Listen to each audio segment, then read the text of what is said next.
আসসালামু আলাইকুম সুপ্রিয় শিক্ষার্থীবৃন্দ, জাহিদস লার্নিং হাবের পক্ষ থেকে তোমাদের সবাইকে স্বাগতম। আজকের এই ক্লাসটিতে আমরা সপ্তম শ্রেণীর ইসলাম শিক্ষা বিষয়ের একটি গুরুত্বপূর্ণ প্রশ্নপত্র তোমাদের সাথে শেয়ার করব। এই প্রশ্নপত্র দেখার মাধ্যমে তোমরাও কিন্তু তোমাদের পরীক্ষাতে কমন পেয়ে যেতে পারো। সম্পূর্ণ ভিডিও ক্লাসটি মনোযোগ সহকারে দেখো এবং ক বিভাগের বহু নির্বাচনী প্রশ্ন ও খ বিভাগের এক কথায় যে প্রশ্নগুলো রয়েছে এই প্রশ্নের উত্তরগুলো এই ভিডিওতেই দেওয়া রয়েছে। তাহলে ভিডিওটি শুরু করা যাক। প্রথমে রয়েছে তোমাদের ক বিভাগ। এখানে বহু নির্বাচনী প্রশ্ন থাকে 15টি প্রশ্ন দিতে পারলে 15 নম্বর দেওয়া হবে। আর এটি পায়রা গ সেট থেকে প্রশ্নটি করা হয়েছিল। তাহলে প্রশ্নগুলো আমরা দেখে নিই। প্রশ্ন 1, পৃথিবীর সকল ভাষাতে কোন শব্দটি অভিন্ন রূপে ব্যবহৃত? 2, কারা সর্বদা আল্লাহর তাসবিহ ও ইবাদতে মগ্ন থাকেন? 3, আল্লাহ কোনটি থেকে মানব সৃষ্টির সূচনা করেছেন? 4, রমজান মাসের সাওম পালন করা। 5, তোমরা সাহরি খাও কেননা এতে তোমাদের জন্য বরকত রয়েছে, এই কথা কোথায় লেখা হয়েছে? 6, সকল সওয়াবের কাজ করতে ও পাপ থেকে বেঁচে থাকতে আমরা কার কাছে সাহায্য চাইব? 7, সূরা আল কাফিরুনের মহান আল্লাহ কাদের মাধ্যমে সুস্পষ্ট পার্থক্য নির্ধারণ করে দিয়েছেন? 8, সূরা আল আসর আল কোরআনের কততম সূরা? 9, আখলাকে হামিদা অর্থ কি? 10, ক্ষমার আরবি প্রতিশব্দ কি?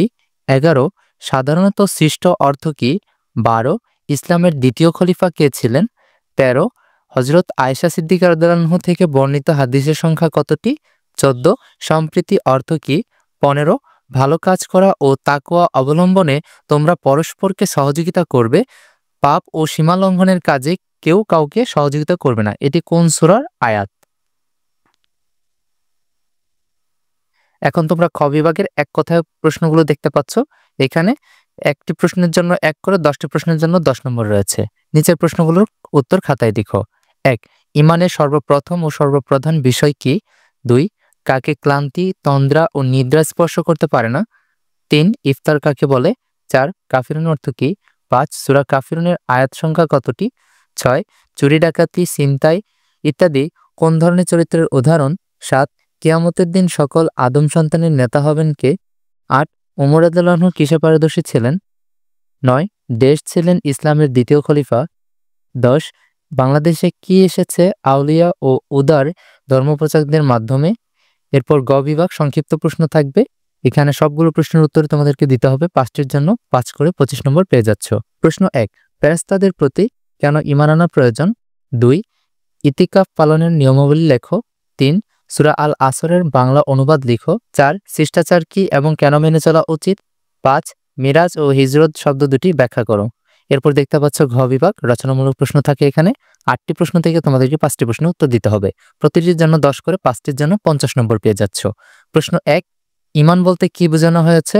আল্লাহর প্রতি ঈমান আনা কেন গুরুত্বপূর্ণ? 2, তোমার চারপাশের পরিবেশ ও সৃষ্ট জীব থেকে আল্লাহর অস্তিত্ব ও একত্ববাদের যে প্রমাণ পাও ইসলামের আলোকে তা বিশ্লেষণ করো। 3, জব্বার সাহেব রমজান মাসের শেষের দশকে তার সম্পদ হিসাব করে নির্ধারিত অংশ গরিব অসহায় মানুষের মাঝে বিতরণ করেন। এখানে জব্বার সাহেব কোন ইবাদত পালন করেছেন ব্যাখ্যা করো। 4, কোরআনে সর্বশেষ অবতীর্ণ পূর্ণাঙ্গ সূরা কোনটি? উক্ত সূরার অনুবাদ ও শিক্ষা লেখো। 5, আখলাকে হামিদা বলতে কি বোঝায়? আমাদের কেন উত্তম চরিত্রের অধিকারী হতে হবে? 6, কয়েকদিন আগে শিশু আবির খুব অসুস্থ হয়ে পড়ে, তাকে ডাক্তারের কাছে নিয়ে গেলে ডাক্তার বিভিন্ন পরীক্ষা নিরীক্ষা করে অসুস্থতার কারণ হিসেবে ভেজাল খাদ্যকে দায়ী করেন। ভেজাল খাদ্যের বিষয়ে ইসলামের নির্দেশনা সম্পর্কে তুমি কি জানো? সংক্ষেপ লিখো। 7, এক মহান ব্যক্তি 622 খ্রিস্টাব্দে মাতৃভূমির মায়া ত্যাগ করে ঘনিষ্ঠ বন্ধুকে নিয়ে পাড়ি দেন দীর্ঘপথ, নতুন গন্তব্যে গড়ে তোলেন ইসলামী সাম্রাজ্য। 8, সম্প্রতি কাকে বলে? ধর্মীয় সম্প্রীতি রক্ষায় হযরত মুহাম্মদ সাল্লাল্লাহু আলাইহি ওয়াসাল্লামের অবদান লিখো। শিক্ষার্থীবৃন্দ, এখন আমরা তোমাদের 1 নং এর বহুনির্বাচনী প্রশ্ন এবং 2 নং এর এক কথায় উত্তরগুলো দেখিয়ে নিচ্ছি। তোমরা প্রয়োজনে স্ক্রিনশট নিয়ে নিতে পারো এবং প্রশ্নগুলো থেকে এই উত্তরগুলো পড়ে নিতে পারো। সম্পূর্ণ ভিডিও ক্লাসটি মনোযোগ সহকারে দেখার জন্য অসংখ্য ধন্যবাদ। আমরা তোমাদের সাথে আরো একটি সেট প্রশ্ন শেয়ার করব।